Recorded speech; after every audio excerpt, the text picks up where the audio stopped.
7 November Ziaur Rahman যখন বন্দিদশায় ছিল, জিয়াউর রহমানকে ছাত্র এদেশের সিপাহী জনতা উন্মুক্ত করেছিল, তাকে বন্দিদশা থেকে উন্মুক্ত করেছিল।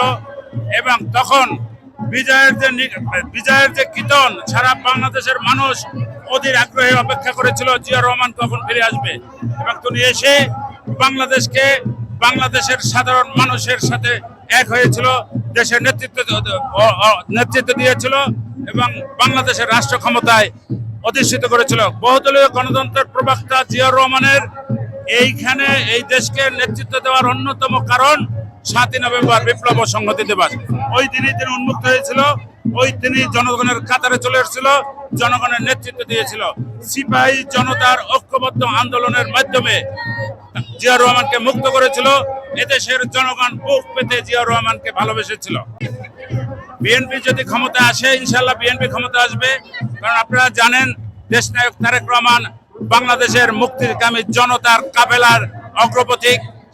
বাংলাদেশের যে বিগত ছাত্র আন্দোলন হয়েছে, 18 বছর যে স্বৈরাচার বিরোধী আন্দোলন হয়েছে, সেই আন্দোলনের নেপথ্য ছিল ছাত্র জনতার সাথে দেশনায়ক তারেক রহমান।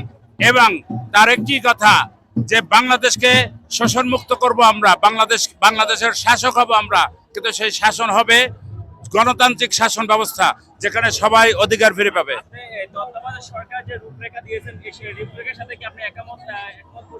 তত্ত্বাবধায়ক সরকার যে রূপরেখা দিয়েছে, সেই রূপরেখার ভিতরে আমাদের কথা হলো নির্বাচন হবে অতি কাছাকাছি। তারা যে সংস্কারের কথা বলছে, এই সংস্কার তো গণতান্ত্রিক সরকার করবে। হ্যাঁ, এর সবার সাথে আমরা একমত না। এখনো ফ্যাসিস্টরা এই বিভিন্ন দপ্তরে, সরকারি দপ্তরে বসে আছে, তাদেরকে আমরা বিতাড়িত করব। এই জন্য একটা গণতান্ত্রিক সরকার দরকার, এবং সেই গণতান্ত্রিক সরকার ইনশাল্লাহ তারেক রহমানের নেতৃত্বে বাংলাদেশে প্রতিষ্ঠিত হবে।